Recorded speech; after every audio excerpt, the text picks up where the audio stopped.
अब क्या प्रभाव होगा?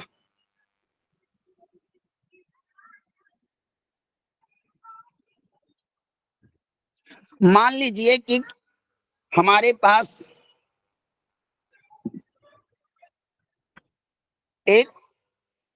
मैं एक जनपत्रिका को शेयर करता हूं।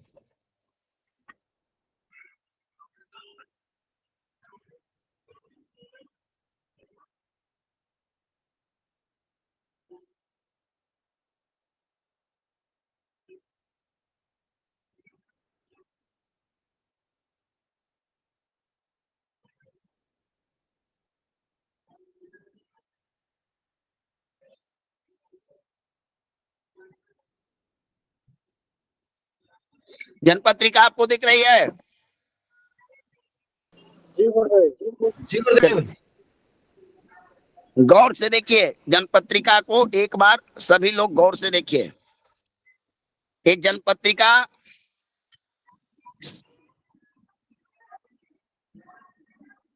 सिंह लगन की कुंडली है और मेष राशि की यह कुंडली है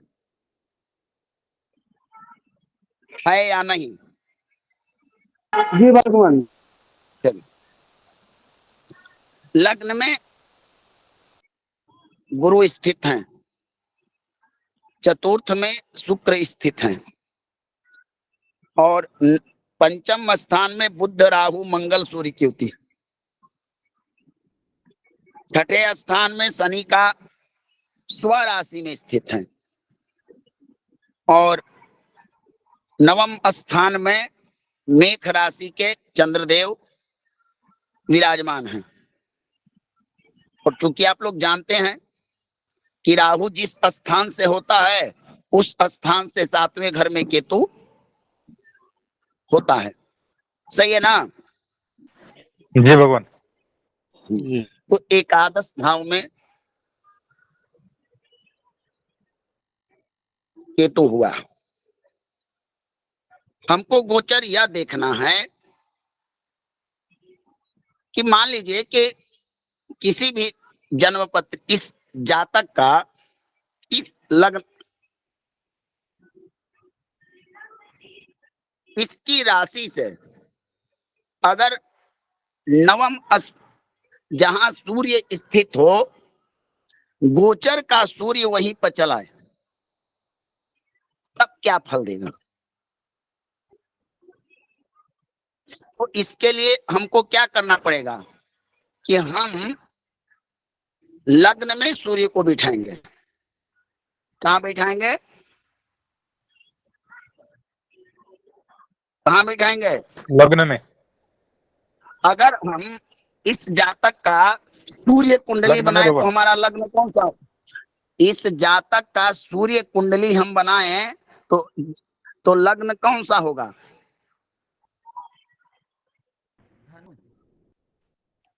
सिंह लग्न होगा।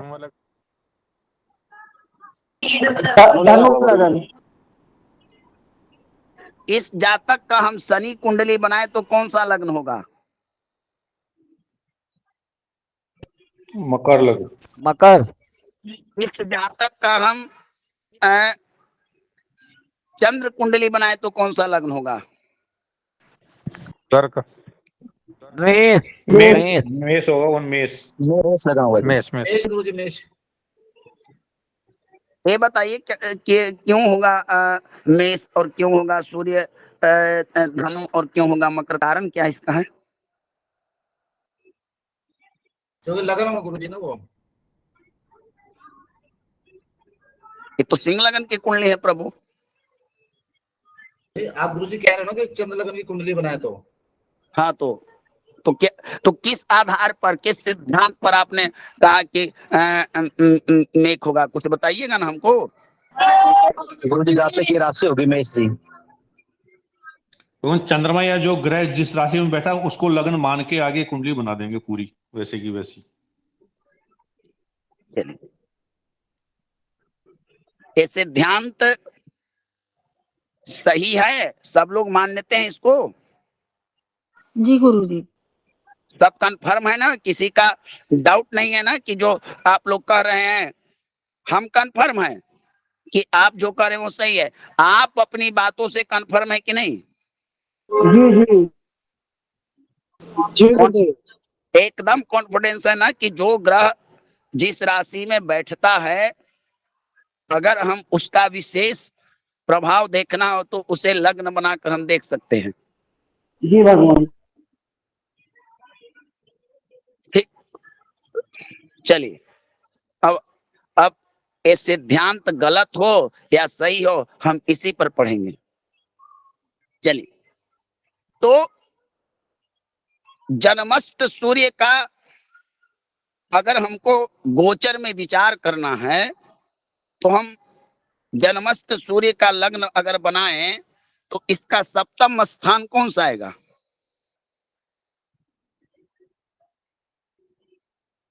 मिथुन आएगा गुरुजी। मिथुन आएगा वो। ये तो गुरुजी मिथुन आएगा गुरुजी, मिथुन आएगा।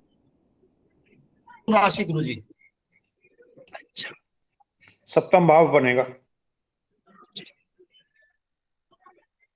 आपने ये देख लिया ना कि कौन सा ग्रह किस राशि में बैठा है, किस। जी जी चलिए, ठीक।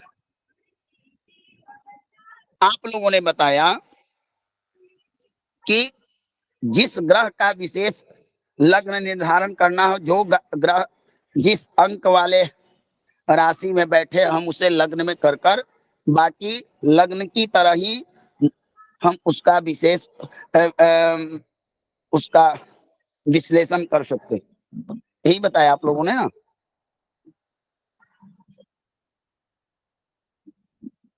बताइए भगवान, आवाज आ रही है कि नहीं?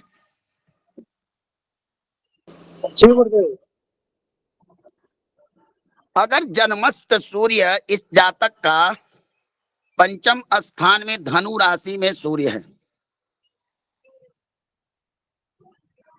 और गोचर में भी सूर्य इससे सातवें स्थान में यानी एकादश में चंद्रमा से जिस स्थान पर जाएं, लेकिन सूर्य से या तो सूर्य के साथ जहां जन्मस्थ सूर्य हो या सूर्य से सातवें स्थान पर।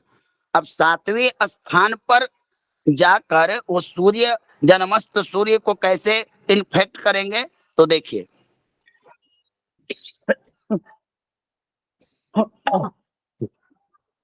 आप लोग जानते हैं कि कोई भी ग्रह सूर्य हमेशा अपनी दृष्टि सातवें डालता है ना। जी गुरुजी। हाँ, तो जन्मस्थ सूर्य अगर लग्न में होगा तो सातवां देखेगा और सातवां होगा तो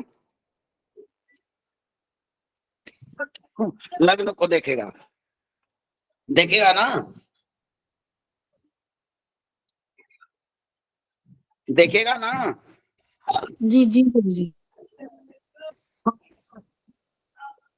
तो मान लीजिए कि ऐसी अगर स्थिति बने, एक मिनट,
मान लीजिए कि अगर जन्मस्थ सूर्य पर गोचर का सूर्य अगर चलाए तो क्या इफेक्ट पड़ता है?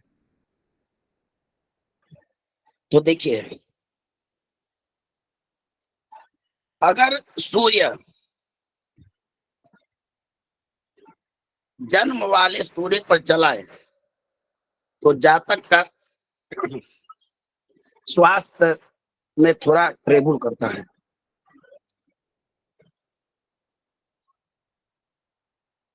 जातक को बुखार की समस्या हो सकती है। सातवें अगर गोचर कर रहा हो जन्मस्थ सूर्य से सूर्य, तो दाम्पत्य जीवन में परेशानी होगी, व्यापार में हानि कर सकता है, पार्टनरशिप में तनाव हो, मतभेद हो, इत्यादि समस्याएं हो सकती है।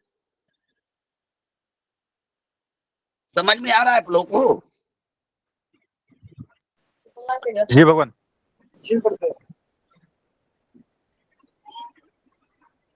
एक बात आई फिर समझिए, नवम स्थान में सिंह लगन वाले का जन्मस्थ सूर्य होगा,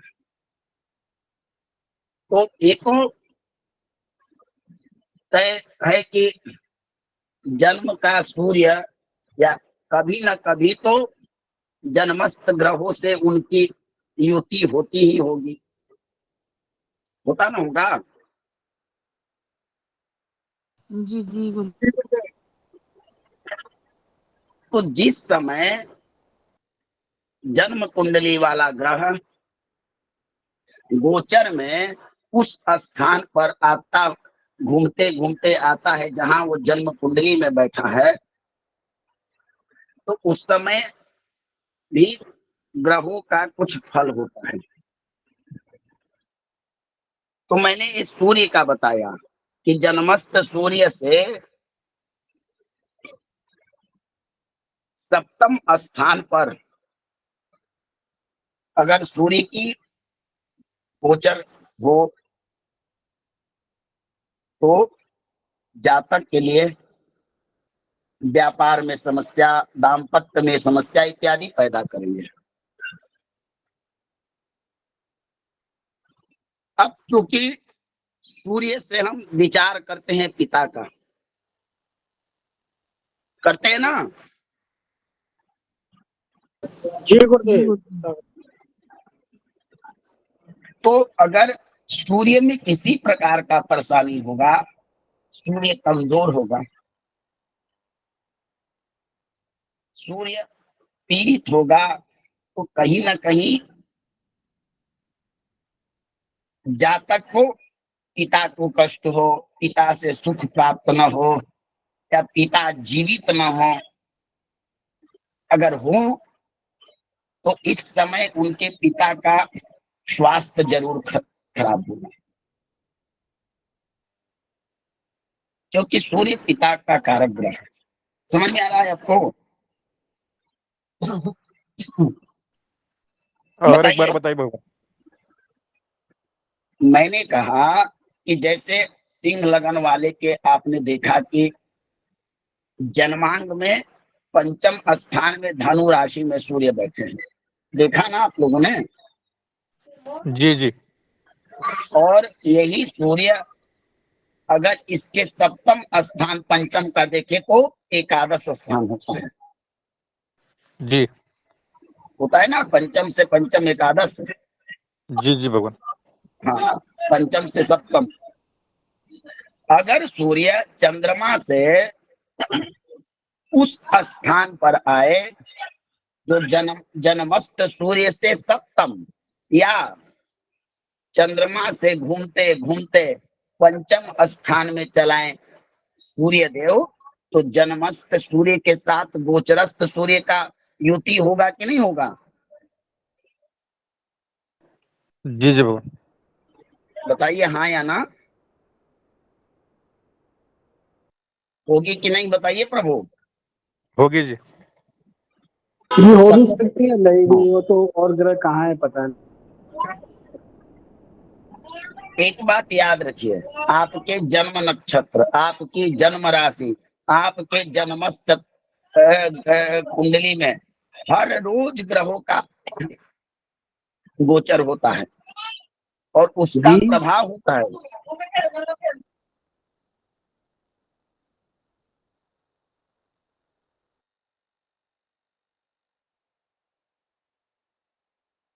घर ही है और गोचर कुंडली भी वही है। तो ग्रह मीन मेघ से मीन पर्यंत उनको चलना ही है और मीन से मेघ, बताइए चलना है कि नहीं? जी भगवान चल। तो आपके जन्म कुंडली में मान लीजिए कि भाग्य स्थान में सिंह लगन के नवम स्थान में मेघ राशि में चंद्रमा है, तो कोई ना कोई ग्रह गोचर करते हुए कभी ना कभी तो मेघ राशि में प्रवेश करेगा। जी जी जी करेगा कि नहीं करेगा, बताइए। जी अवश्य करेगा। तो वही चीजें आपको समझनी है कि अगर चंद्रमा स्वयं अपनी राशि में चलाए जहां जन्म कुंडली में है तो क्या फल देगा, शुभ या अशुभ। तो हम सूर्य का, तो ज्योतिष में सूर्य को हम पितृ कारक ग्रह कहते हैं, आरोग्यता का कारक कहते हैं।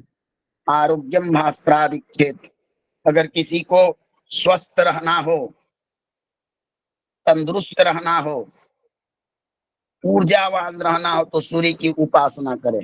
जिसके सूर्य मजबूत होते हैं उस जातक का स्वास्थ्य सदैव उत्तम होता है, आत्मबल की उसके भरपूर होता है। इसीलिए संसार में चंद्रमा से ज्यादा उपासना सूर्य की जाती है कि नहीं? जी भगवान। क्योंकि भविष्य पुराण कहता है प्रत्यक्ष देवता जगत चक्षु दिवाकर, ये जगत के नेत्र हैं। हम वेद के नेत्र को पढ़ रहे हैं और ये जगत के नेत्र हैं, जगत चक्षु दिवाकर। और इसीलिए तो ऋषियों ने इन्हें ज्योतिष का मूल जड़ कहा है। राजा का पद इनको प्राप्त है, पिता का पद प्राप्त है। सूर्यात्मा जगत स्थुखश्च, वेद कहता है। तो इस प्रकार से अगर जिस जातक के सूर्य कमजोर होंगे और गोचर में सूर्य से सप्तम या सूर्य के साथ जन्मस्थ सूर्य के साथ गोचरस्थ सूर्य का अगर युति बने तो अगर दशा अंतर दशा ठीक ठाक चल रहा हो तब तो कुछ बुखार कब्ज इत्यादि दे के चल जाएंगे। अगर दशा अंतर दशा बुरा चल रहा हो, अशुभ ग्रह की दशा हो, राहु शनि की दशा अंतर दशा चल रही हो, अष्टमेश षष्ठेश की दशा चल रही हो, कोई शुभ ग्रह का प्रभाव न हो, तब पिता की मृत्यु करा देंगे।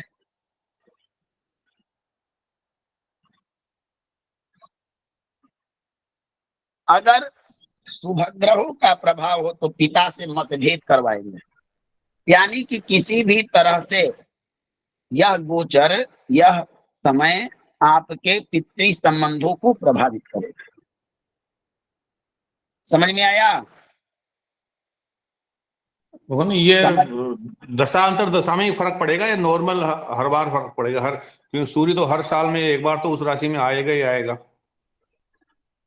दशा दशांतर दशा अगर अनुकूल नहीं हुआ, अच्छा नहीं हुआ, तब तो परिणाम भयानक होंगे, नहीं तो साधारणतः वो अपना परिणाम देगा।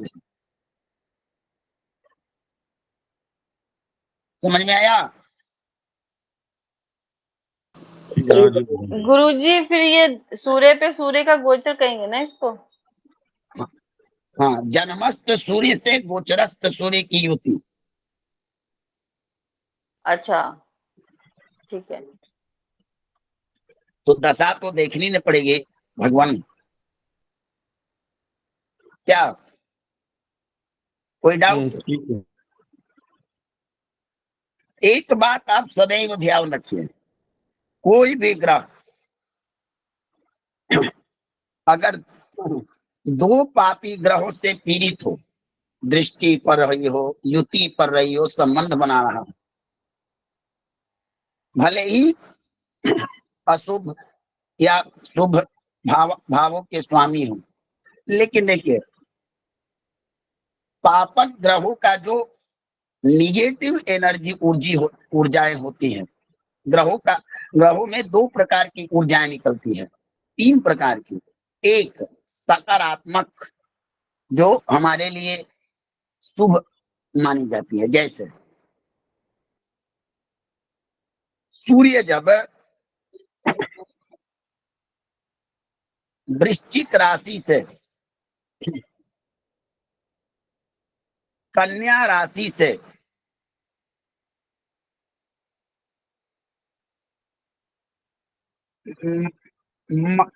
कुंभ राशि पर्यंत जब गोचर करते हैं तो प्रातःकालीन सूर्य का ताप मनुष्य के शरीर के लिए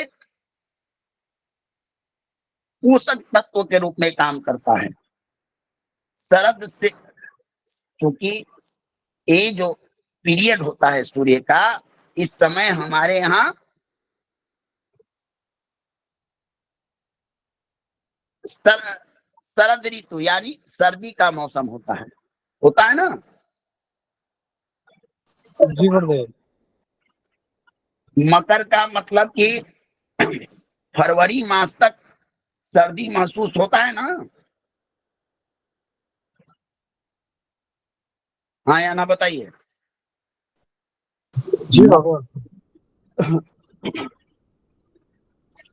अब उस सूर्य का जो प्रातःकालीन जो किरण आती है, हम लोग उस किरण को शरीर पर ताप के रूप में लेते हैं ना। हाँ या ना जी बताइए। भगवान। जी जी बताइए साक्षी जी, नीतू जी, होता है कि नहीं ऐसा? हर महीने होता है, हर जी साल होता है, जी जी गुरु जी। होता है ना। हाँ जी गुरु। लेकिन कुंभ राशि से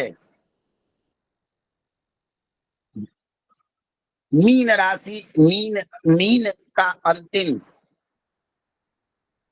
से मेष, वृक्ष, मिथुन, इन तीन राशियों में अगर प्रातःकालीन सूर्य का जो ताप शरीर सहन नहीं कर सकता, क्योंकि ग्रीष्म ऋतु होता है, हॉट मौसम, गर्मी ज्यादा पड़ने लगती है, होता है ना।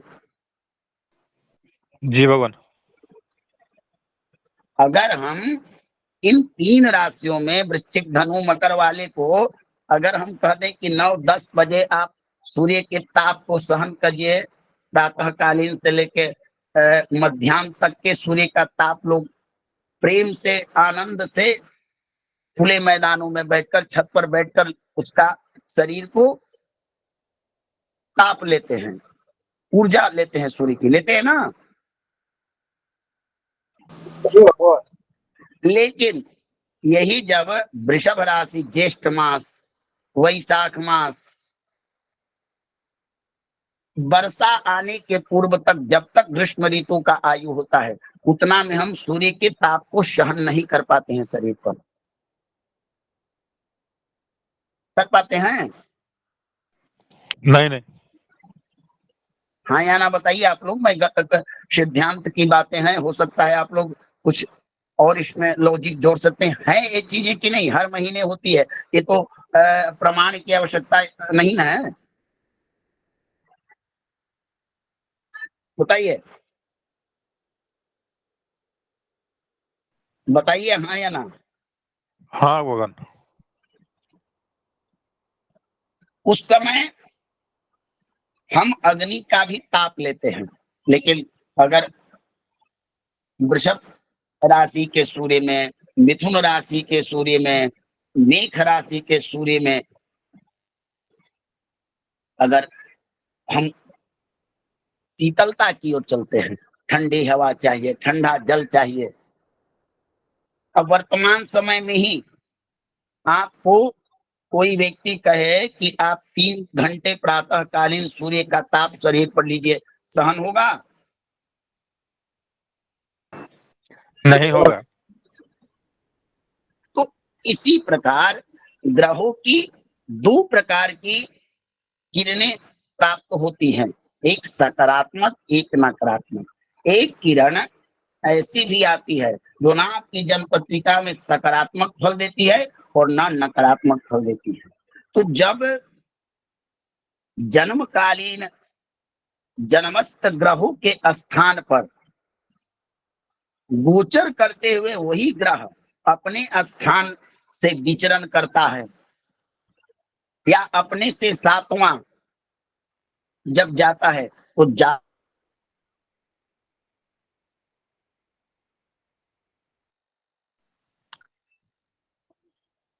आवाज नहीं आ रही भगवान।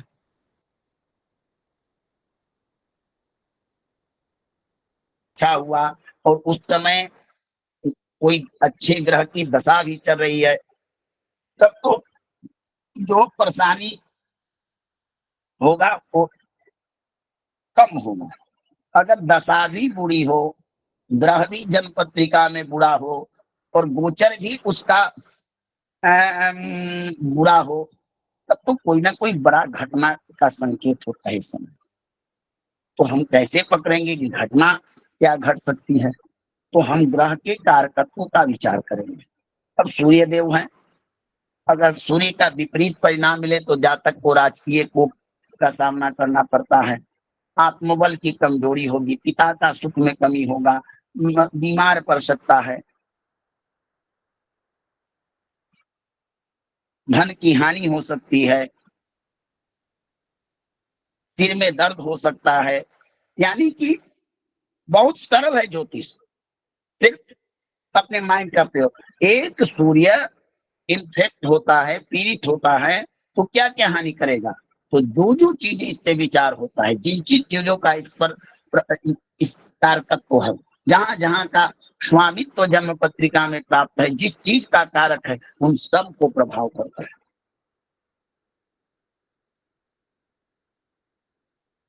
तो जन्मकालीन सूर्य का गोचर जब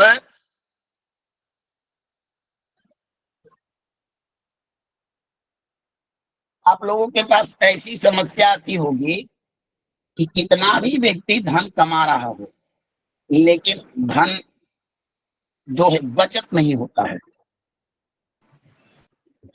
जी भगवान। तो ये भी सूर्य के कारण होता है। भले ही आपके जन्म पत्रिका में धनेश कोई हो, आयेश कोई हो, लेकिन सूर्य सूर्य भी धन कारक होते हैं। तो इसलिए जब सप्तम में या जन्मस्थ जन्म का जन्म जन्म स्थान में स्थित सूर्य अगर गोचर में लग्न करते या जन्म स्थान में आए या सप्तम में आए, तो ऐसा गोचर शुभ नहीं होता। समझ में आ गया? जी जी समझ में आ रहा है भगवान। साक्षी जी, आपको समझ में आया? गुरुजी पता नहीं, मेरे को तो नहीं समझ में आया जो भी आपने बताया ये मुझे वाला। समझ नहीं आया गुरुजी। एक मिनट।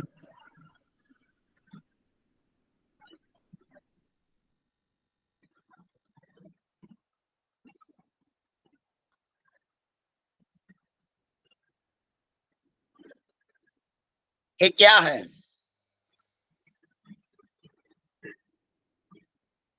इसे इसे क्या कहा जाए? जन्म कुंडली, गोचर कुंडली या सूर्य कुंडली, क्या माना जाए? बताइए आप लोग, एक आधार माना जाए।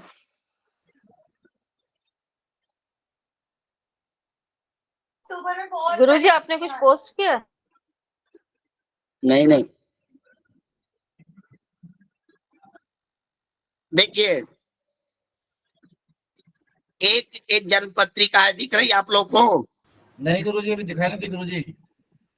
तभी मैंने पूछा ना, कुछ दिख नहीं रहा।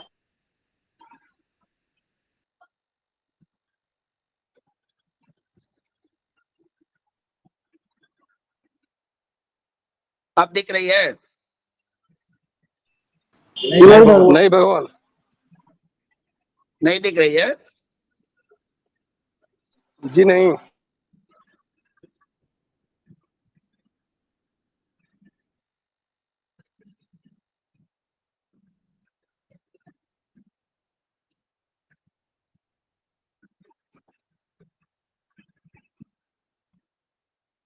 अब दिख रही है?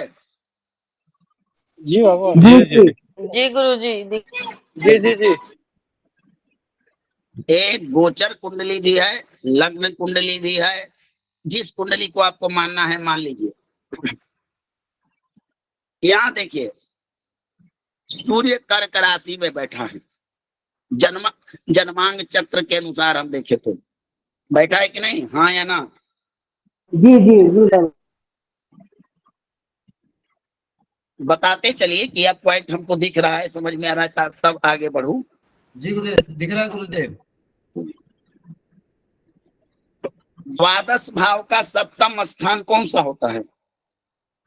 हर भाव का याद रखिए, हर भाव का त्रिकोण, पंचम, नवम, केंद्र और सप्तम, अष्टम, द्वादश होता है। जिस भाव को हमको मूल त्रिकोण देखना है उसे लग्न बिठा दें और वहां से हम काउंटिंग करना शुरू करें। तो इसका बताइए सप्तम स्थान कौन सा होगा? षष्ठेश्वर गुरुजी। सही है ना? जी गुरुदेव। राशि इसकी देखा जाए तो धनु राशि है। अब मकर राशि। हाँ, धनु है ना भगवान? धनु नहीं है गुरुजी, धनु कहाँ से आ गए? मकर राशि। मकर राशि सप्तम है। मकर है गुरु।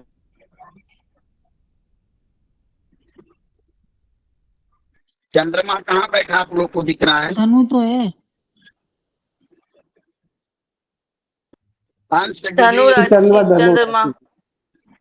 आप अंश डिग्री धनु छोड़िए, से पहले धनु राशि। धनु धनु में बैठा है। चलिए चलिए आप समझिए पहले। अब सूर्य यहाँ बैठे हैं, यही सूर्य अगर इस चंद्रमा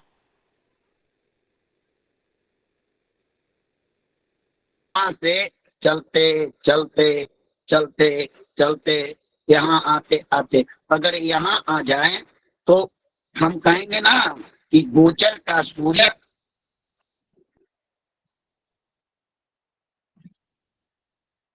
समझ में आया साथी जी? मतलब चौथी कर्क राशि अगर में पहुंच यह जाए, सूर्य जो जन्म कर्क कुंडली राशि में में बैठा पहुंच जाए हुआ गोचर करता करता।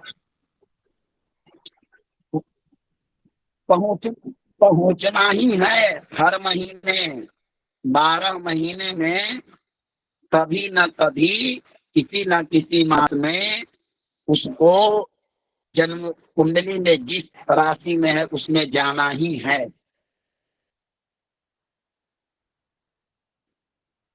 जी पहुंच कितना? गया। गोचर का चंद्रमा कर्क राशि में, गोचर का सूर्य पहुंच कर्क राशि में पहुंच गया। हाँ, तो अब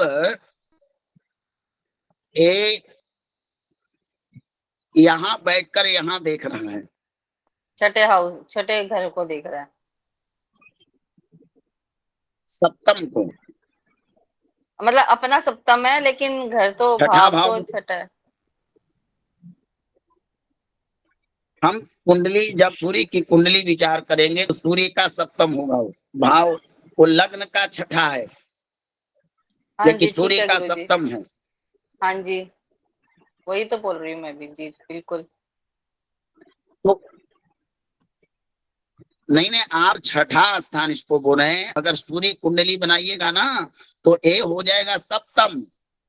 गुरुजी सूर्य से 7वां भाव जो आ रहा है, सप्तम छठा भाव आ रहा है ना, 7वीं दृष्टि जो उसकी पड़ेगी छठे भाव पर। हाँ, तो अब सूर्य कहाँ कहाँ प्रभाव देगा गोचर में? तो सबसे पहले यहाँ इसका फल होगा कर्क राशि में, फिर मकर राशि में। अगर इसके साथ और कोई पाप ग्रह आ जाए तब तो ज्यादा परिणाम बुरा होगा, लेकिन साधारण बुखार जरूर होगा, परेशानी होगी, कब्ज की बीमारी होगी, सप्तम में गोचर होने के कारण पार्टनरशिप में दिक्कत होगी। यानी फल वही करेगा जो लग्न से सप्तम होता है, चाहे कहीं भी बैठे, लेकिन इन्फेक्ट करेगा मकर को और कर्क को, दो स्थान को गोचर में ये प्रभावित करेगा। अब समझ में आया? जी गुरुदेव समझ आ गया सर। हाँ जी। अब ये सूर्य जहां जन्म पत्रिका में बैठा है, चाहे कोई भी भाव हो, यहाँ भी बैठ सकता है, यहाँ भी बैठ सकता है, यहाँ भी बैठ सकता है।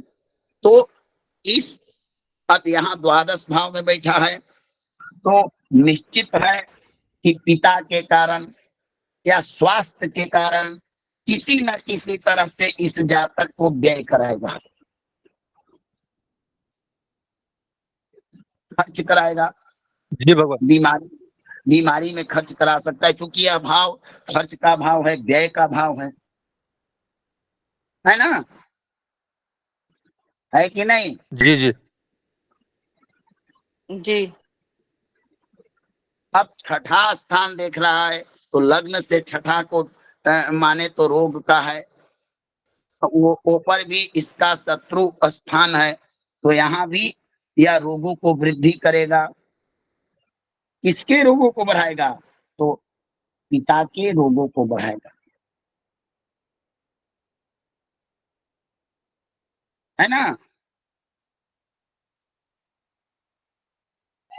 बताइए, समझ में आ रहा है आपको?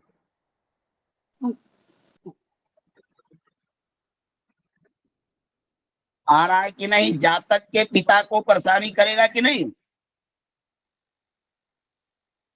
जी गुरुदेव। गुरुदेव किसी का कोई पिता मन में प्रश्न? पिता के पुत्र को भी प्रभावित करेगा क्या? शनि की राशि है तो गुरुदेव। ए जातक के आप सूर्य को देख रहे हैं, जन्मस्थ सूर्य किस राशि पर, ये देखना होगा। वो लग्न के अनुसार हो सकता है पंचम में, पंचमेश सूर्य हो तो पंचम में गोचर हो, तो पंचम का सप्तम, तो उस जो सप्तम आएगा वह एकादश भाव हो तो आय में परेशानी होगा, दशम हो तो कर्म में परेशानी करेगा। इसका सप्तम सिंह लग्न वालों का सप्तम द्वादशस्थ सूर्य का सप्तम होता है छठा भाव होता है रोग रिपु ऋण का। सूर्य देख रहा है शत्रु राशि को, तो या तो जातक के पिता न हो तो जातक स्वयं परेशान हो सकता है, या जातक के पितृ सुखों में कमी कर सकता है, लेकिन करेगा जरूर नुकसान।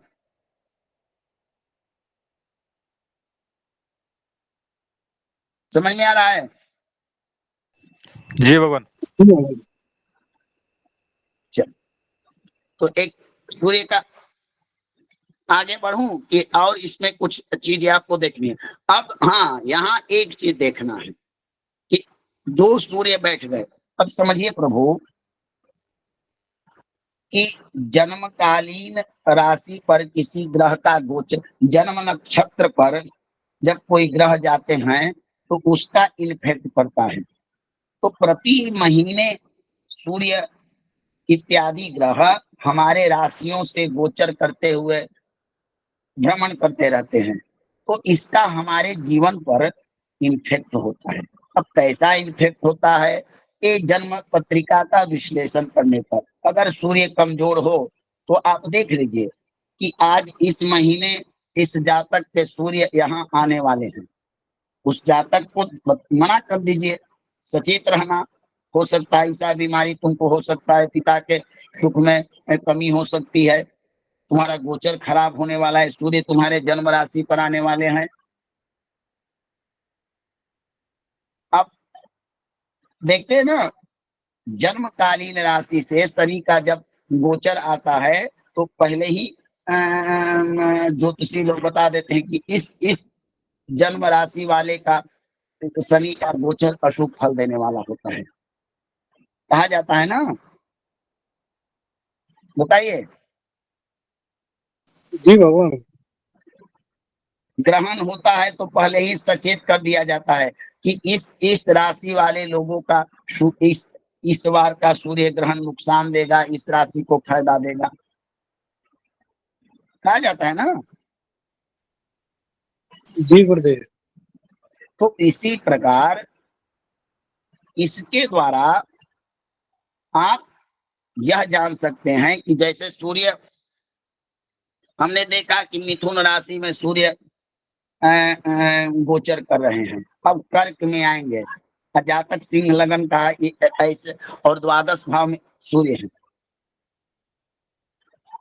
तो आप उसको मना कर दीजिए कि 1 महीने हो सकता है तुमको पिता के स्वास्थ्य संबंधी इत्यादि तुमको परेशानी होगी।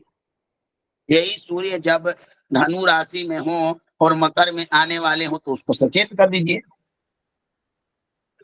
या देखिए कि उसको इन्फेक्ट होता है कि ना। समझ में आया? समझ जी में आया आपको? ठीक। समझ में आया हाँ जी, हाँ लोग? जी। अब हाँ, अब हमको इसमें एक चीज और देखना है। अब हमको दशा देखनी है। मान लीजिए इस कुंडली में मंगल की दशा चल रही है और मंगल में शनि का अंतर चल रहा है, तो मोटा मोटा हम लोगों ने पढ़ा है कि मंगल, शनि, राहु, केतु, इनकी दशाएं शुभ दशाएं नहीं होती है।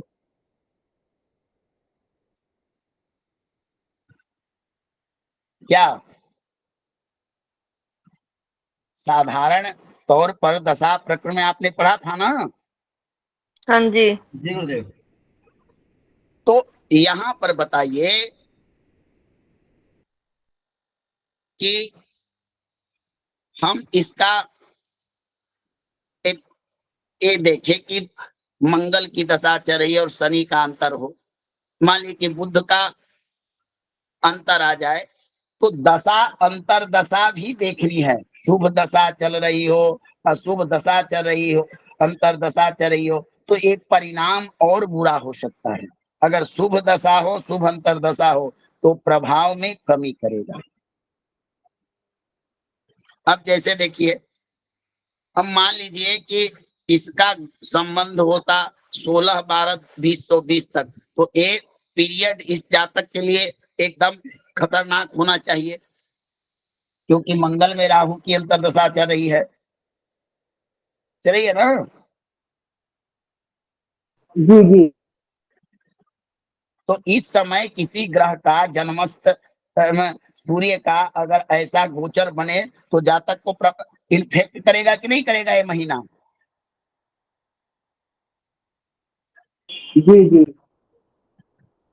समझ में आया? जी भगवान। तो इसी तरह से आपको गुरुजी देखना, ये गोचर कुंडली में ही मंगल और शनि का भी दिखाइए एक बार तो, इसी इसी कुंडली में ही।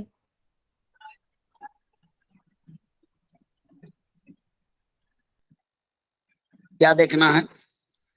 अब मंगल इसके लग्न में गोचर कर रहा है और शनि 7वें भाव में गोचर कर रहा है। तो अब हम इसको ऐसे पढ़ें कि चंद्रमा से 3य भाव में शनि गोचर कर रहा है और चंद्रमा से ही 9वें भाव में मंगल गोचर कर रहा है। चंद्रमा, मान लीजिए कि पहले एक हम इसको धनु राशि मानते हैं, क्योंकि 27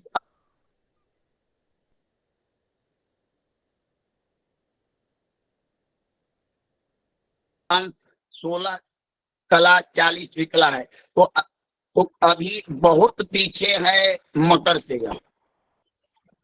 अगर हम 16-40 भी जुड़े तो 28 पूरा ना हो पाया, बताइए आप लोग। 16-40 16-40 कैसे जोड़ा हम गुरुजी? 27 डिग्री 16 कला 40 विकला है ना ही चंद्रमा। क्या चंद्रमा? हाँ जी, हाँ जी। डिग्री बल देखे आप धनु और मकर का, तो अभी ये 27 अंश चलाना है। अगर हाँ जी, हाँ जी। 29 चलता तो मकर में प्रवेश करता ना। हाँ जी। तो हम काउंटिंग करेंगे कि चंद्रमा से तृतीय शनि, चौथे, पांचवें, छठे, सातवें, आठ और नवें मंगल का गोचर हो रहा है। आप सही कह रही हैं, यही सूत्र है, ठीक है ना। जी। अब इस लगन में अगर यही सूर्य या चंद्र यहाँ आ जाते छठे सप्तम स्थान में, शनि चंद्रमा से द्वितीय स्थान में, तब तो शत्रु की राशि में प्रवेश कर जाएंगे, है ना। जी। जी।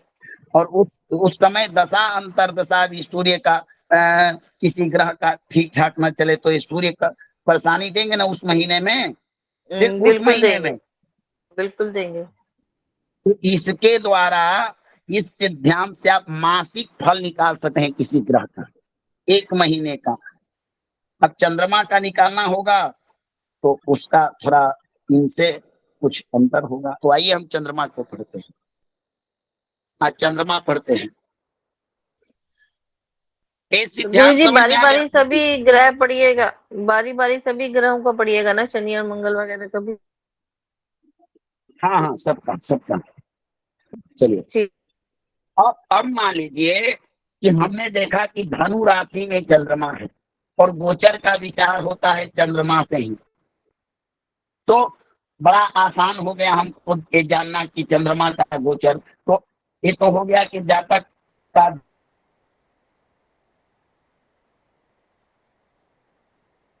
धनु राशि, तो गोचर में लग्न भी धनु हो जाएगा।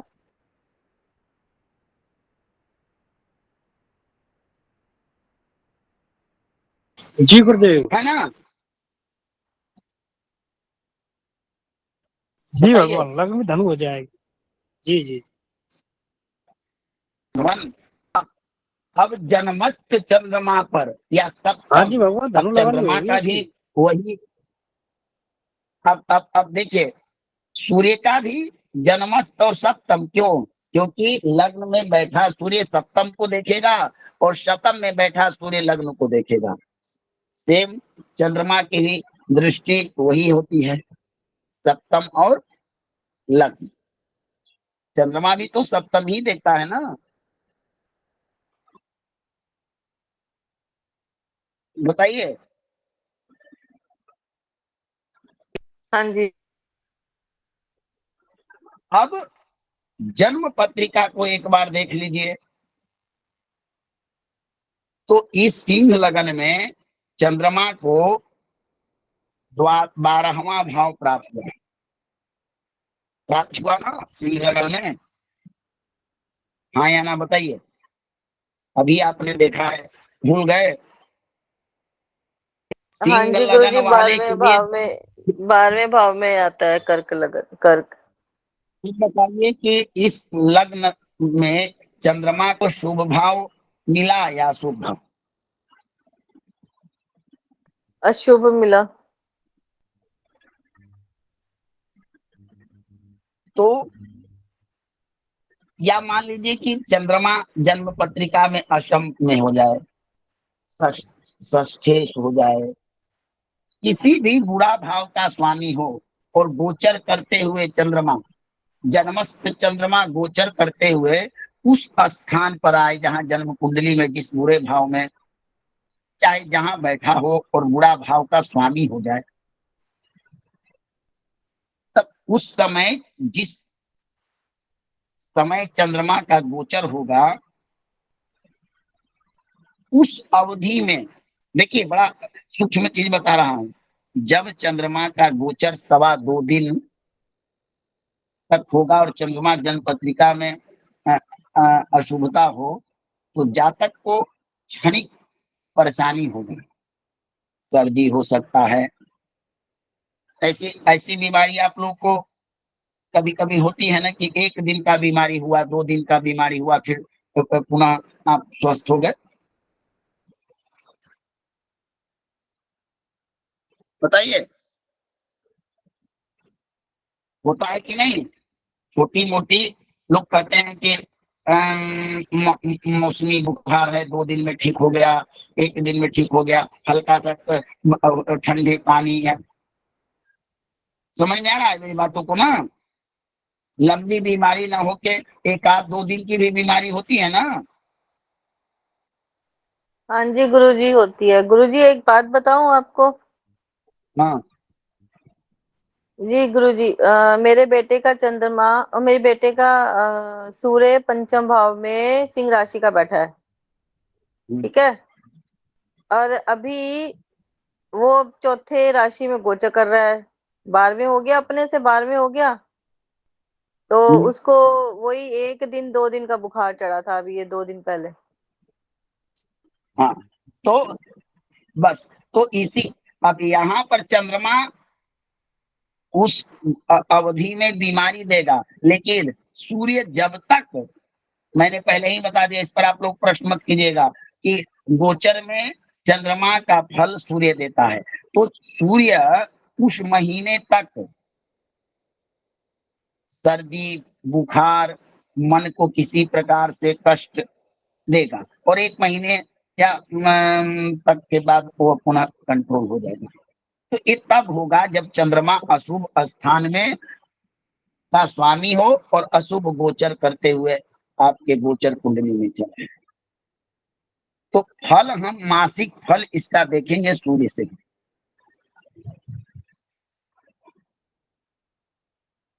समझ में आया? जी गुरुजी। समझ, हाँ।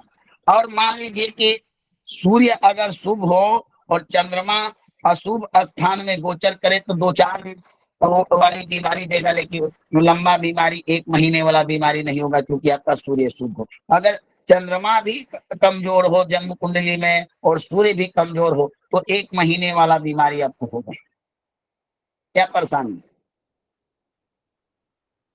तो यहाँ पर चंद्रमा का गोचर में सूर्य चंद्रमा दोनों को देखना होता है, बाकी सब अपने अपने, क्योंकि ये मास फल है। ये घटनाएं महीने में घटती है सूर्य के अनुसार, और चंद्रमा के अनुसार तो 2.25 दिन के बाद होती रहती है। इसलिए चंद्रमा का जो बीमारी होगा वो क्षणिक होगा, 2 दिन 2.5 दिन तक से ज्यादा वाला नहीं होगा। तो समझ में? गुरुजी जैसे हमसे, जी गुरुजी, जैसे हमसे कोई पूछता है कि हमारे आगे आने वाला 1 हफ्ता या आगे आने वाला 6 दिन हमारी कैसे निकलेंगे लाइफ के, तो गुरुजी हम उसका चंद्रमा का गोचर देख लें कि किन किन भावों से होके गुजर रहा है और किन किन राशियों पर से गुजर रहा है, आप किनके आप साथ वो बैठा हुआ है। आपके जो टीवी पर बैठकर बड़े बड़े विद्वान जो राशि फल देते हैं, चाहे न्यूज पेपर में कहाँ से निकालते हैं? चंद्रमा के आधार पर ही तो निकालते हैं। आज आज अमुक राशि वालों के लिए चीज शुभ रहेगा, आज का दिन तो अमुक राशि वालों के लिए खराब होगा। देखते हैं ना आप लोग? जी गुरुजी, मतलब उस चंद्रमा, क्योंकि 2.25 दिन में राशि चेंज करेगा तो वो 6 दिन में 3 राशियों पे कवर कर लेगा। 3 राशियों जैसे में घूमता हुआ वो आज जिसके सामने पड़ेगा वो उसका असर देगा, सप्तम बस राशि में जहाँ पे आएगा। ये चीजें प्रयोग करने की चीजें है ना, ये विज्ञान न है। इसका जब तक अनुसंधान न कीजिएगा, प्रैक्टिकल न कीजिएगा, कैसे आपको ज्योतिष पर का परिणाम प्राप्त होगा? इन चीजों को प्रयोग करिए, तब इसका आपको फल दिखेगा, प्राप्त होगा। कुछ समस्याएं आएगी।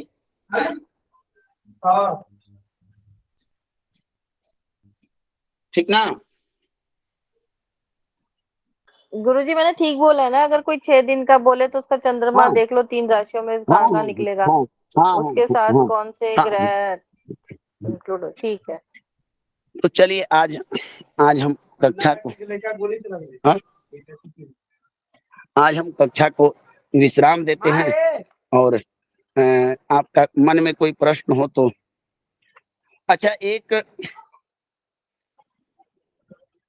हमारे पास, अगर हम चाहते हैं कि आप लोगों के साथ कल हम एक कुंडली का विश्लेषण करें, कुंडली में हम एक कुंडली लेकर आते हैं, पूरा कुंडली आप लोग के पास रखेंगे और हम कुछ नहीं बोलेंगे, हम मूक दर्शक होंगे। हम सिर्फ आपके, चूंकि देखिए परीक्षा 15 से 20 दिन के बाद आपकी परीक्षा का तैयारी है, तो हम चाहते हैं कि अभी तक दशा अंतरदशा गोचर को लगाकर आप थोड़ा एक अभ्यास कीजिए, अपने अपने माइंड को लगाइए। हम विषय रखेंगे कि इस जातक में ये गुण, ये योग है कि नहीं। अब आप लोग उस पर थोड़ा अपना अभ्यास कीजिएगा।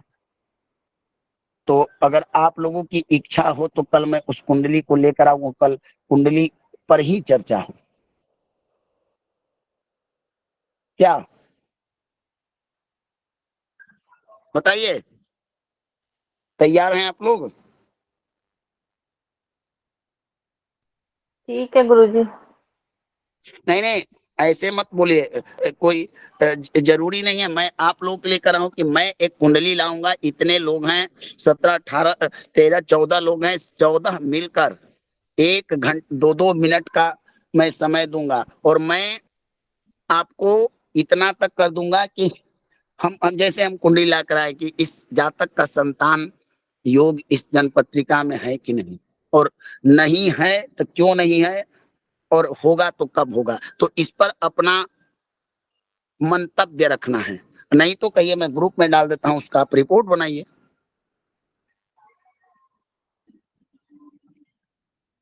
जैसा आप सामने लोग ही ले कहिए। आइए गुरुजी, यहीं पे क्लास में ही कर लेंगे डिस्कशन, क्या कक्षा में ही कर लेंगे गुरुजी इतना डिस्कशन। बनिए, सही रहेगा, कक्षा में ही करेंगे, अच्छा रहेगा।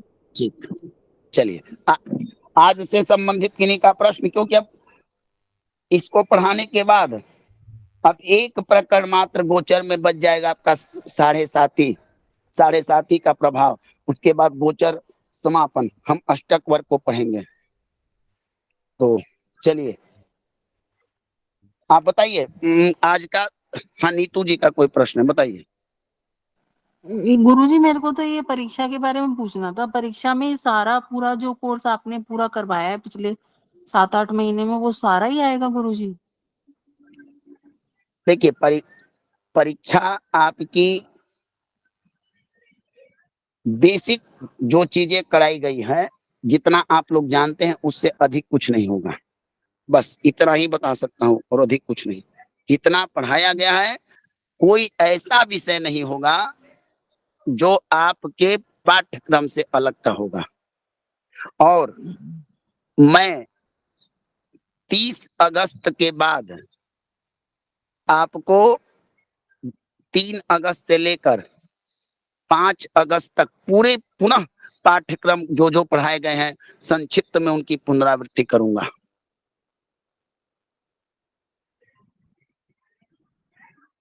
जी गुरुजी। ठीक है। ये गुरुजी पीछे का सारा जो गणित ज्योतिष वगैरह और सारा है नहीं तो नहीं, बहुत गणित सारा है। गणित नहीं, गणित ज्योतिष का नहीं, सिर्फ फलित, अच्छा जी जी जी गुरुजी, जी सिर्फ गुरुजी। फलित, ठीक ना। जी गुरुजी। और सब लोग पास होइएगा, ये ईश्वर से कामना है। आप देखिए किसी भी परीक्षा से, परीक्षा क्या होती है, परीक्षा नहीं होती है, आपका कॉन्फिडेंस जांचा जाता है, आपकी उपलब्धि पता चलती है, आपका अनुभव पता चलता है, आपका टैलेंट निकलता है, आप कितना अध्ययन किए, आप कितना सक्षम बने, ये होता है परीक्षा। परीक्षा ज्ञान की परीक्षा नहीं होती, परीक्षा मनुष्य के अनुभव की होती है, टैलेंट की होती है, लगन की होती है, कितना श्रद्धा से किसने कहा। क्या बताइए, आप लोगों ने इतना तप किया, 1 साल के करीब एक कक्षा चली, तो संस्थान का कर्तव्य है ना कि इस तप से जो कोई भी संसार में सुर नर मुनि सब ही के रीति स्वार्थ लागी करही सब प्रीति। सभी लोग संसार में कोई अपना एक पेड़ लगाता है तो उसकी आशा होता है कि कुछ फल प्राप्त होता है। तो फल आपने तप किया तो फल देना, तप का फल प्राप्त होना चाहिए ना, बताइए। जी गुरुदेव। इसलिए कोई भी भयभीत ना हो।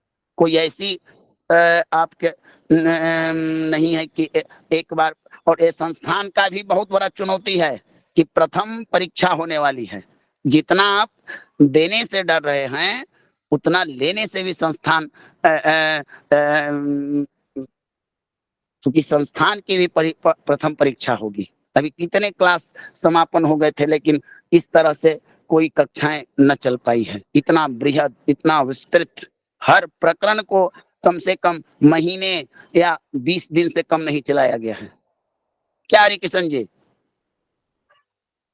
जी गुरुदेव। हर हर हर प्रकरण को कोई ऐसा प्रकरण नहीं है इस पाठ्यक्रम का जो एक दिन में समाप्त किया गया, 2 दिन में समाप्त किया। हर चीज को बृहद करके बताया गया ताकि आप लोग हर पॉइंट से समझिए। अभी अष्टक वर्ग जो होता है, अष्टक वर्ग बड़े बड़े लोग आप ऑनलाइन देखिए, पढ़ा पाना सक्षम चीज नहीं है। अष्टक वर्ग एक ऐसी विधा है जिसके आधार पर जन पत्रिका का बड़े से बड़े फला देश को कर सकते हैं। अब उसमें है गणित है, उसमें है सबसे पहले भिन्नाष्टक बनाना, ये साधारण है, गोचर के आधार पर ही बनता है। प्रस्तारक बनाना ये भी है, लेकिन जब एकाधिपत्य शोधन, त्रिकोण शोधन, इसमें थोड़ी समस्याएं होती है। तो मैं प्रयास करूंगा कि आप लोगों को अष्टक वर्ग पढ़ा दूं और फिर सिर्फ हम अष्टक वर्ग की कक्षा चलाएंगे। फिर ऐसे ऐसे करके सारे कक्षाओं को 15 दिन 20 दिन की एक कक्षाएं चलाएंगे। तो इसलिए परीक्षा संबंधित अगर आप लोग भयभीत हैं तो कोई भयभीत नहीं है। नॉर्मल वही परीक्षा होगी जो नॉर्मल आप लोग जानते हैं, ठीक ना? बोलिए साक्षी जी। गुरुजी इसमें जैसे शनि पे शनि का गोचर, शनि पर केतु का गोचर, केतु का शनि पर गोचर, ये सब आप पढ़ा चुके हो क्या? मैं नहीं क्योंकि मैं नहीं नहीं पिछली कक्षा में आई नहीं थी अभी। नहीं नहीं नहीं, अच्छा अभी नहीं पढ़ाया गया है। अच्छा, ये आगे करवाओगे ना? हाँ ठीक है। चलिए, और किन्हीं का कोई प्रश्न?